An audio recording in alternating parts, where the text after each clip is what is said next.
अल्हम्दुलिल्लाहि रब्बिल आलमीन अस्सलातु वस्सलामु अला सय्यिदिल अंबियाइ वल मुरसलीन अम्मा बाद आऊज़ु बिल्लाहि मिनश शैतानिर रजीम बिस्मिल्लाहिर रहमानिर रहीम रुबामा यावद्दुल लज़ीना कफ़रू लौ कानू मुस्लिमीन सदक़ल्लाहुल अलियुल अज़ीम अल्लाहुम्मा सल्लि अला मुहम्मदिन व अला आलि मुहम्मदिन व बारिक वसल्लिम रब्बि इश्रह सदरी व यस्सिर ली अमरी वहलुल उक़दतम मिन लिसानी यफ़क़हू क़ौली वजअलनी वज़ीरन मिन अहली आमीन या रब्बल आलमीन। राह हक के साथियों, अस्सलामु अलैकुम व रहमतुल्लाहि व बरकातुहू। रब्बे कायनात के तौफीक से खुलासाए मज़ामीन कुरान का सिलसिला जारी है। कुरान हकीम के पारों और सूरतों और रुकों के उन्वानात के तहत अहम मज़ामीन को हम समझाने की कोशिश कर रहे हैं। मकसद ये है कि मुख्तसर वक्त में अहम मज़ामीन का एक ओवरव्यू हमारे सामने आए, एक दिलचस्पी पैदा हो, फिर हम आगे बढ़कर कुरान हकीम को तशरीह और तफसीर के साथ पढ़े, सीखे और उसके तकाज़ों पर अमल करने वाले बने। अल्लाह ताला हम सबको इसकी तौफीक अता फरमाए। कुरान हकीम का 14वां पारा है जिसका इंशाअल्लाह आज मुताला करेंगे। इस 14वें पारे में 2 सूरतें हैं। सूरतुल हिज्र इसके 6 रुकू है और सूरतुल नहल जिसके 16 रुकू है। अल्हम्दुलिल्लाह। पहले सूरतुल हिज्र है ईमानियत के मुअस्सर बयान। ईमानियत यानी तौहीद और आखिरत और रिसालत का बड़ा जामे बयान इस मकाम पर हमारे सामने है। पहले रुकू है सूरह हिज्र के आयत 1 था 15 1 to 15। अल्लाह कुरान को हमेशा महफूज रखेंगे। आखिरत के मुनकरीन का जिक्र करने के बाद एक आयत करीम आई है सूरह हिज्र के आयत नंबर 9। बेशक हमने कुरान को नाजिल किया और हम ही इसकी हिफाजत करने वाले हैं। सदियां बीत गई, क़यामत तक ये कुरान हकीम महफूज रहेगा। अहले ईमान ने यह भी बयान फरमाया कि कुरान के साथ कुरान की वजाहत भी रसूल सल्लल्लाहु अलैहि वसल्लम ने बयान फरमाई। इसके ज़ेल में आया है कि अल्लाह ताला इसकी हिफाजत फरमाएंगे, लोहे महफूज में इसकी हिफाजत फरमाएगा और इसकी हिफाजत का ज़िम्मे अल्लाह ताला ही ने लिया है। दूसरे रुकू है आयत 16 तक 25 16 to 25। नेमतों के बारे में सवाल होगा। अल्लाह ताला ने अपनी कई नेमतों का यहाँ पर जिक्र फरमाया। आसमान पर सितारे जो अल्लाह ने बनाया। अहम मकसद ये है जिन्नात जो उन पर यानी खबरें लेने चाहते हैं वो शयातीन वो उन सितम के ज़रिए से मार भगाया जाते थे और वही इलाही जिसका नुज़ूल होता उसकी हिफाजत की गई है। अल्लाह ताला ने फरमाया कि ज़मीन अल्लाह ने मखलूक़ात के लिए अता फरमाया। अल्लाह के ख़जाने में कोई कमी नहीं है, अलबत्ता ज़रूरत के मुताबिक अता फरमाता है। पानी जैसे अजीम नेमत का बयान है। बारिश, वाटर साइकिल अल्लाह ताला का बहुत बड़ी नेमत है। किस तरह गर्दिश अमल है इस पानी का, बारिश का बरसना, पानी का जमा होना, फिर एवेपोरेशन की सूरत में ऊपर जाना, सारा इंतज़ाम अल्लाह ताला ने किया है। ये तमाम नेमतें जो दुनिया में अता की गई है ये फ़ानी और आर्जी है। बिल आखिर क़यामत के बर्पा होने का मामला और अल्लाह इन नेमतों के बारे में सवाल करेगा, शुक्र अदा किया या नहीं। फिर तीसरा रुकू है सूरतुल हिज्र की आयत 26 था 44 26 to 44। अज़मत इंसानी का सबब रूह रब्बानी इसको उन्वान दिया गया है। आदम अलैहिस्सलाम का किस्सा बयान किया गया। आदम अलैहिस्सलाम के तख्लीक के ज़ेल में जिस्मानी वजूद में रूह को फूके जाने का तज़किरा भी है और इशारा कर दिया गया कि इंसान की असल जो इज़्ज़त है, उसके जो असल शर्फ है, उसको रूह फूके जाने की बुनियाद पर है। ये सजदा जब कराया गया तो कब कराया गया?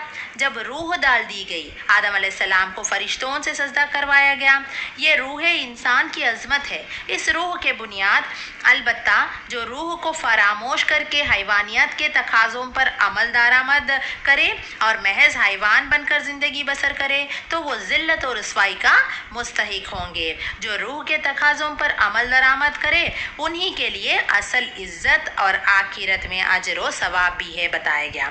फिर इसके बाद चौथा रुकू है सूरह हिज्र की आयत 45 60 45 to 60। अल्लाह गफ़ार भी है, कहार भी है। यहाँ बताया गया कि अल्लाह सुब्हान ताला जब अपने बंदों को जन्नत में दाखिल फरमाएगा, अगर कोई रंजिश हो तो अल्लाह ताला दूर कर देगा। ईमान वाले का इस नेगेटिविटी को ख़त्म करके पाक साफ जन्नत में दाखिल फरमाएगा अल्लाह ताला। हम सबको भी जन्नतुल फिरदौस में अता फरमाए। फिर फरमाया गया यहाँ पर कि वो भाई भाई बनकर रहेंगे। यहाँ पर अल्लाह ताला की दो शानें बयान की गई है, गफूरुर रहीम और अजाबुल अलीम। इरशाद हुआ, आए नबी सल्लल्लाहु अलैहि वसल्लम बंदों को बता दीजिए, अल्लाह फरमा रहा है मैं बहुत बख्शने वाला निहायत रहम करने वाला हूँ और मेरा अजाब भी बड़ा दर्दनाक अजाब है। अल्लाह ताला के दोनों शाने सामने आए हैं यहाँ पर। इसके बाद 5वां रुकू है सूरतुल हिज्र, आयत 61 था 79 61 to 79। हम जिन्स परस्तों का बुरा अंजाम। लूत अलैहिस्सलाम के कौम का जिक्र है। ये बदतरीन कौम थी। इस कौम ने हम जिन्स परस्ती की गंदगी इख्तियार की। लूत अलैहिस्सलाम ने इस कौम को समझाया लेकिन वो ना माने। अल्लाह ने आजमाइश के तौर पर फरिश्तों को भेजा, इंसानी शक्ल में, खूबसूरत लड़कों की शक्ल में, और इस कौम के लोगों ने बुरा इरादा किया माज़अल्लाह। और लूत अलैहिस्सलाम को कह दिया गया कि आप अपने घर वालों को लेकर चले जाइए। बाकी लोगों को अजाब दिया गया है। बीवी भी उनकी नाफरमान थी और उस कौम की बस्तियों को उलट दिया गया, पत्थरों की बारिश बरसाकर इन लोगों को तबाह कर दिया गया। ये है इस कौम की इबरतनाक अंजाम। यहाँ हज़रत शोएब अलैहिस्सलाम का कौम का भी तज़किरा है। उनको उस इलाके में भेजा गया था मदियन वालों का, ये नाप तोल की कमी में मुब्तला थे। इस कौम पर भी अल्लाह ताला का फिर अजाब आया था।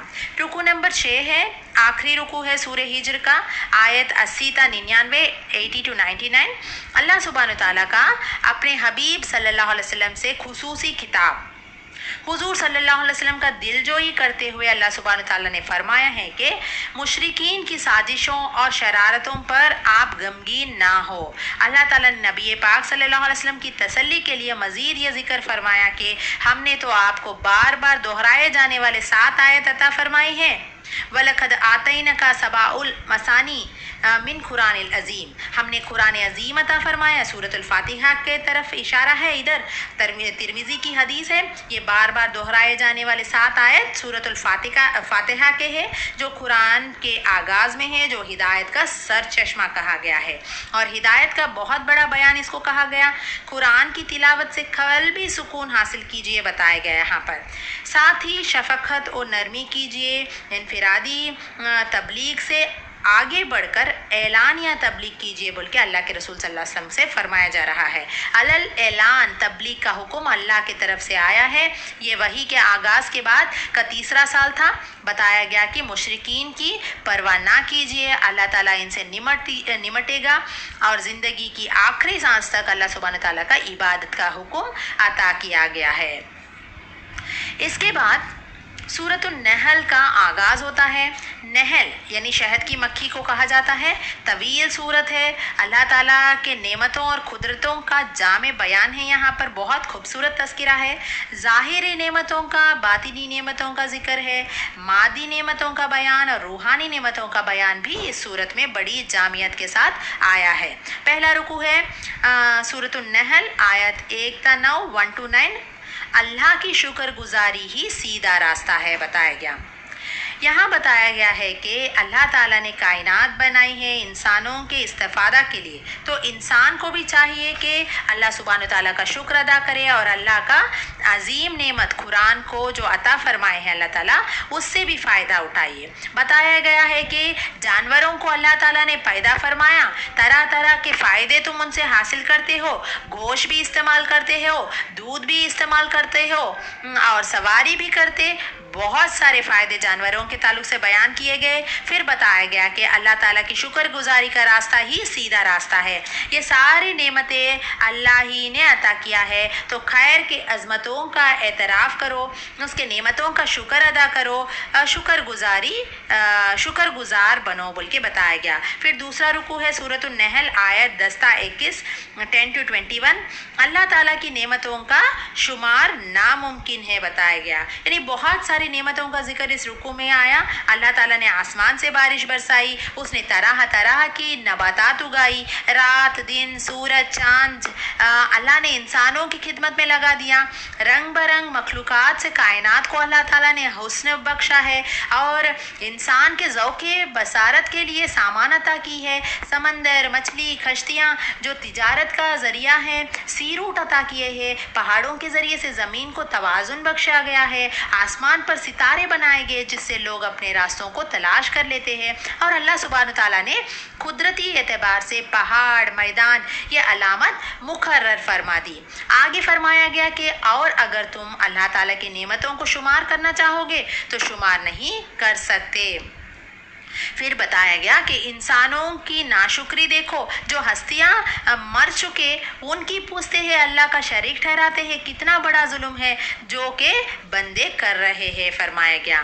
फिर इसके बाद तीसरा रुकू है सूरतुन नहल के आयात 22 ta 25 20 to 25। तौहीन कुरान का अंजाम होगा बताया गया। यानी मुशरिकीन का जिक्र है। जब उनसे पूछा जाता है कि बताओ अल्लाह ताला ने क्या नाजिल फरमाया, तो ये बताते कि ये तो पिछले गुजरे सो कौम के किस्से कहानियाँ हैं। अल्लाह ताला फरमाते हैं कि ये खुद गुमराह हुए और दूसरों की गुमराही के वबाल भी अपना सर पर ले रहे हैं। ये बुरे अंजाम से दो चार हो जाएंगे बताया गया। फिर रुकू नंबर 4 है सूरह नहल आयात 26 ta 34 26 to 34। कुरान करीम ही सबसे बड़ी खैर है बताया गया। पहले इस रुकू में बताया गया कि काफिरों को मौत के वक्त जहन्नुम में जलने की वईद सुनाई जाती। मौत की वक्त सख्तियों का मामला शुरू हो जाता है। अल्लाह हम सबको मौत की सख्तियों से बचाए। और मुत्तकियों को जन्नत में दाखिले की खुशखबरी दी जाती है। अल्लाह ताला हमें मुत्तकी में शामिल अता फरमाए। ईमान वालों से पूछा जाता कि तुम्हारे रब ने क्या नाजिल किया, कहते हैं कि खैर नाजिल किया। इस मुकाम पर कुरान को खैर कहा गया है। ये सबसे बड़ी खैर है, ये सबसे बड़ी भलाई है, ये सबसे बड़ी दौलत है जो अल्लाह ताला ने बंदों को अता फरमाई है। फिर रुकू नंबर 5 है आयत 35 ta 40 35 to 40। अल्लाह की इबादत और तागूत से बगावत का हुक्म यहाँ पर है। अल्लाह ताला की इबादत कीजिए और तागूत का इनकार कीजिए बताया गया। यहाँ पर और एक बात बताई गई कि हर रसूल की बुनियादी दावत ये भी रही कि अनिबुदुल्ला वजतनिब तागूत, अल्लाह ताला की इबादत करो, तागूत से इज्तनाब करो। तागूत यानी सरकशी, जो कोई शख्स या इदारा या निज़ाम अल्लाह के अहकाम के मुकाबले में अपने कानून की नाफिज की बात करती है, वो तागूत है। उसका इनकार ज़रूरी है। अल्लाह पर ईमान और तागूत का इनकार ज़रूरी है बताया गया। इसके बाद रुकू नंबर 6 है आयात 41 ta 50 41 to 50 सूरतुन नहल। हदीस रसूल सल्लल्लाहु अलैहि वसल्लम की अहमियत। यहाँ बताया गया कि रसूल पाक सल्लल्लाहु अलैहि वसल्लम की जिम्मेदारी सिर्फ ये ही नहीं कि कुरान की तिलावत करके लोगों को बता दे, बल्कि हुजूर की जिम्मेदारी ये भी है कुरान हकीम के मज़ामीन की वजाहत फरमाए और उसके अहकामात पर अमल की मिसाल पेश करे। अल्लाह ने कुरान हुजूर पर 23 बरस में नाजिल फरमाया और हुजूर सल्लल्लाहु अलैहि वसल्लम ने अपनी ज़ुबान मुबारक से भी इरशाद फरमाई, वजाहत भी फरमाई और अपने अमल से भी कुरान का अमली नमूना हमारे सामने पेश किए। कुरान भी ज़रूरी और हुज्जत हदीस का पैरवी करना है बताया गया। सुन्नत रसूल का कायल होना, सुन्नत को भी दीन में माखूज मानना, उलूम के एतबार से और कानून के मज़दर मानना हमारे लिए लाजिम है बताया गया। फिर अगला रुकू है रुकू नंबर 7 सूरह नहल के आयात 51 ta 60 51 to 60। अल्लाह के मुसलसल इताअत का हुक्म। बताया गया कि दो माबूद ना बनाओ। माबूद तो माबूद वाहिद अल्लाह सुब्हान ताला ही है। अल्लाह के सिवा कभी नफ्स को, कभी दौलत को, कभी रस्म व रिवाज, कभी वतन, कभी पूजा पाठ, कभी शोहरत के लिए, कभी किसी और के कानून मानकर या जो दूसरे माबूद तराश किए जाते हैं, इनसे मना किया गया है। फरमाया गया कि इताअत सिर्फ अल्लाह ताला के लिए है। उसी को खालिक मानकर, उसी को माबूद मानकर उसके अहकामात की پاسدانی کیجیے۔ بتایا گیا کہ ہر نعمت اللہ ہی کے عطا کردہ ہے اور ہر تکلیف کو وہی دور کرتا ہے، تو مشکلات میں اسی کو پکارنا چاہیے، اسی کے طرف رجوع کرنا چاہیے۔ اس کی نافرمانی کرنا یا احسان فراموشی ہے یہ، اور اللہ سبحانہ تعالیٰ کی اطاعت کرنا یہ احسان مندی اور شکر گزاری ہے، بتایا گیا۔ اللہ تعالیٰ ہمیں بھی شکر گزار بندوں میں شامل فرمائیں۔ پھر رکو نمبر 8 ہے آیت 61 تا 65، 61 to 65۔ سورۃ النحل، اختلافات کے حل قرآن و حدیث میں تلاش کرو، بتایا گیا۔ یہاں اللہ تعالیٰ نے تعلیم عطا فرمائی، اے نبی صلی اللہ علیہ وسلم ہم نے اس کتاب آپ پر اسی لیے نازل کی ہے کہ آپ وضاحت کر دیں ان معاملات کی جن میں لوگ اختلاف کر رہے ہیں۔ تو اب اختلافات کا حل کہاں سے ملے گا؟ اللہ کی کتاب سے اور اللہ کے پیارے نبی صلی اللہ علیہ وسلم کی تعلیم سے۔ علمی اختلافات الگ شے ہے، مختلف پر مخالفت پر آ جانا، فرقہ واریت پر آ جانا، اس سے ہمارے دین میں منع فرمایا ہے۔ پھر رکو نمبر 9 ہے آیت 66 تا 70، 66 to 70۔ مشروبات کی صورت میں اللہ کی 4 نعمت بڑے پیارے مقام ہیں۔ 4 مشروبات کا ذکر ہے۔ پانی اللہ تعالیٰ نے عطا فرمایا، دودھ اللہ تعالیٰ نے عطا فرمایا، پھلوں کا رس اللہ ہی نے عطا فرمایا ہے، اور شہد اللہ ہی نے عطا فرمایا ہے۔ یہ 4 مشروبات کا ذکر کیا گیا ہے۔ شہد کا خاص طور پر ذکر فرمایا اور بتایا گیا کہ اس میں بیماریوں سے شفا کا بھی معاملہ ہے، اس کو اللہ تعالیٰ نے شفا بھی قرار دیا ہے۔ اس کے بعد رکو نمبر 10 ہے سورۃ النحل کے آیات 71 تا 76، 71 to 76۔ 2 عام فہم مثالوں کا بیان۔ توحید کا دلائل جا بجا اللہ نے قرآن میں بیان فرمائی ہیں، اور شرک کی نفی بھی بار بار قرآن میں کی گئی ہے۔ 2 عام فہم مثال یہاں پر کی گئی ہے۔ پہلی مثال یہ ہے، عبد اور معبود کی فرق کو واضح کیا گیا ہے۔ بتایا گیا کہ یہ وہ شخص ہے جس کے پاس بہت دولت ہے، جس طرح چاہتا ہے خرچ کرتا ہے۔ دوسرا ہے جس کے پاس کچھ بھی نہیں ہے۔ برابر ہو سکتے ہیں؟ نہیں۔ یہ خالق کائنات ہے، ساری کائنات کی بادشاہ ہے، اور دوسرے بندے ہیں جو بے بس و لاچار ہے، کیا برابر ہو سکتے ہیں؟ بالکل برابر نہیں ہو سکتے۔ دوسری مثال دی گئی ہے ایک نافرمان اور فرمانبردار بندے کا فرق بیان کرنے کے لیے۔ ایک ایسا غلام ہے کہ جو نکما ہے، کوئی ڈھنگ سے کام نہیں کرتا، مالک پر بوجھ بنا ہوا ہے، اور دوسرا وہ شخص ہے جس نے صرف خود نیک و باصلاحیت نہیں ہے بلکہ دوسروں کو بھی خیر کی تعلیم کرتا ہے۔ کیا دونوں برابر ہو سکتے ہیں؟ نکما اور خیر والے برابر نہیں ہو سکتے نا۔ اسی طرح اللہ کا فرما بردار اللہ کا نافرمان ایک نہیں ہو سکتے، بتایا گیا۔ اللہ کی توحید پر کاربند رہنے والا اور اللہ کے ساتھ شریک کرنے والا برابر نہیں ہو سکتے، بالکل برابر نہیں ہو سکتے، یہ بات بتائی گئی۔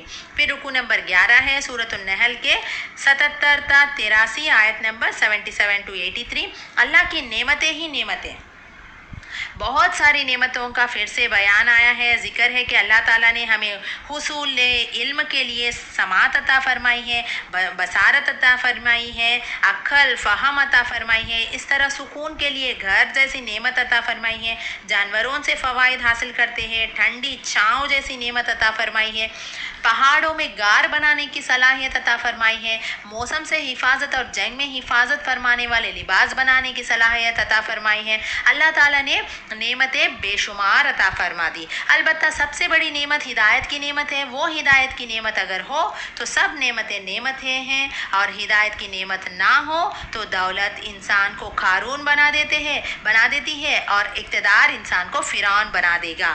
اگر ہم ہدایت سے فائدہ نہیں اٹھاتے تو بتا دیا گیا کہ رسولوں کے ذمہ پیغام کا پہنچا دینا ہے، منوانا نہیں ہے، بتایا گیا۔ پھر رکوع نمبر 12 ہے سورۃ النحل کے آیت 84 تا 89، 84 to 89۔ نبی اکرم صلی اللہ علیہ وسلم کی امت کی خلاف گواہی، بڑا نازک موضوع اس مقام پر آیا ہے۔ ہر امت کے رسول قیامت کے دن اپنی امت کے خلاف گواہی دیں گے، اور رسول اپنی امت کے خلاف گواہی دیں گے۔ یا اللہ، میں نے تو پہنچا دیا ہے ہدایت، اور اس آیت کریمہ جیسی آیت سورہ نساء میں بھی آیا ہے۔ اس کے نزول پر اور اس کی تلاوت پر حضور صلی اللہ علیہ وسلم دار و خطا رو پڑے جب عبداللہ بن مسعود رضی اللہ تعالیٰ عنہ کو آپ سنائیں کہ مجھے اپنے امت کے خلاف گواہی دینا پڑے گا۔ حضور تو روئے تھے، امت کو خوف ہے کہ کل ہم سے بھی اللہ تعالیٰ پوچھے گا۔ اس کے بعد مشرکین کا ذکر ہے جنہوں نے انسانوں میں سے مخلوقات کے کچھ لوگوں کو انہوں نے خدا کے درجہ دے دیے، اور جن نیک بندوں کو اللہ کی خلقیت میں شامل کیا گیا ہے، قیامت کے دن ان کے خلاف گواہی دیا جائے گا۔ وہ شریک بھی گواہ دیں گے کہ ہمیں اس کا کوئی علم نہ تھا، اور شرک کرنے والوں کو مسلسل عذاب دیا جائے گا بتایا گیا ہے۔ پھر رکوع نمبر 13 ہے سورۃ النحل آیت نمبر 90 تا 90 to 100۔ اللہ تعالیٰ کی طرف سے اہم ہدایت۔ بے شک اللہ تعالیٰ عدل کا، احسان کا اور رشتہ داروں کا حق ادا کرنے کا حکم دیتا ہے، اور اللہ تعالیٰ بے حیائی کے بعد سے، منکر کی بات سے، زیادتی کی بات سے تمہیں منع فرماتا ہے۔ بہت جامع مقام ہے۔ قرآن حکیم کا معاہدات کا پابندی کرنے کی تعلیم دی گئی ہے، اور معاہدہ کرنے کے بعد اس کی پابندی کا حکم دیا گیا ہے، اور فرمایا گیا کہ اس کا مس یوز نہ کرنا، نہ اس میں دخل اندازی کا معاملہ نہ کرنا، انٹرفیئر نہیں ہونا۔ بتایا گیا کہ شیطان تو تمہیں ورگلانے کی کوشش کرتا رہے گا۔ جب تم قرآن کی تلاوت کرنے لگو تو اللہ تعالیٰ کی پناہ لیتے ہو کہ شیطان مردود سے اللہ کی پناہ ملے گی تو شیطان کے حملوں سے بچ سکیں گے، اور قرآن سے واقعتاً استفادہ ہو سکے گا۔ پھر رکوع نمبر 14 ہے سورہ نحل آیت 101 تا 110 101 to 110۔ مرتب کے لیے شدید عذاب کی وعید، یعنی جو دین سے پھر جائے اس کے لیے شدید عذاب کی وعید ہے بتایا گیا، اور فرمایا گیا کہ جو ایمان لے آنے کے بعد مرتد ہو جائے گا اللہ تعالیٰ اسے شدید عذاب دے گا، کیونکہ ایسا شخص دنیا کے مفاد کو ترجیح دیتا ہے اور آخرت کے مقابلے میں۔ البتہ جس کی جان پر در پہ آئے اور وہ جان بچانے کے لیے کلمہ کفر کہہ دے لیکن دل میں ایمان موجود ہو، اس کے لیے گنجائش ہے کہ اللہ تعالیٰ اس کو معاف فرما دے گا۔ پھر رکوع نمبر 15 ہے سورہ نحل کے آیت 111 تا 119 111 to 119۔ ناشکری کا سزا۔ یہ قوم کا ذکر ہے، ایک بستی کا ذکر ہے۔ اللہ نے بڑی نعمتیں عطا فرمائی مگر بستی والے نے ناشکری پر اڑے رہے تھے، اور پھر اللہ تعالیٰ کا عذاب آیا۔ اللہ ہمارے حال پر رحم فرمائے، اللہ تعالیٰ شکر گزار بندوں میں ہمیں بھی شامل عطا فرمائے۔ آخری رکوع ہے سورۃ النحل آیت 120 تا 128 120 to 128۔ اپنے رب کے راستے کی طرف دعوت دو کہا گیا۔ ابراہیم علیہ السلام کا تذکرہ، ان کی عظمت کا بیان ہے۔ توحید کی دعوت کا بہت بڑا کام ان سے اللہ تعالیٰ نے لیا ہے۔ پھر بتایا گیا کہ ابراہیم علیہ السلام کے روش یعنی فرمانبرداری کی روش کی پیروی کرو، اور اللہ تعالیٰ کی محبت کی خاطر ہر شے کو قربان کرنے کے لیے تیار رہو، اور بتا دیا گیا ادعو الی سبیل ربک بالحکمۃ والموعظۃ الحسنۃ وجادلہ الاحسن۔ اللہ تعالیٰ کے راستے کی طرف بلاؤ، حکمت کے ساتھ، عمدہ دلائل کے ساتھ اور عمدہ نصیحت کے ساتھ، اور بہتر انداز سے بحث اور مباحثہ کر کے بول کے بتایا گیا۔ کچھ وہ لوگ ہیں جو عقل و فکر رکھنے والے ہیں، دلائل سے بات کی جائے۔ عوام الناس ہے تو عمدہ نصیحت کے ذریعے سے ان کو دین کی دعوت دے، اور کچھ شر پسند عناصر ہو اور اہل باطل ہو جو بلا وجہ اعتراضات اٹھاتے ہو تو ان کا بھی جواب دیا جائے۔ یہ دعوت کے حوالے سے دین الگ الگ پہلو، یہ طبقات کا تذکرہ اس مقام پر کیا گیا ہے۔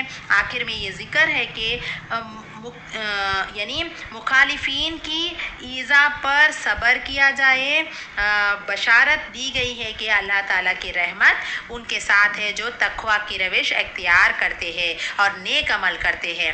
اللہ تعالیٰ ہمیں متقی بندوں میں، نیک عمل کرنے والے بندوں میں ہم سب کو شامل رکھے۔ وآخر دعوانا الحمدللہ رب العالمین۔ السلام علیکم ورحمۃ اللہ وبرکاتہ۔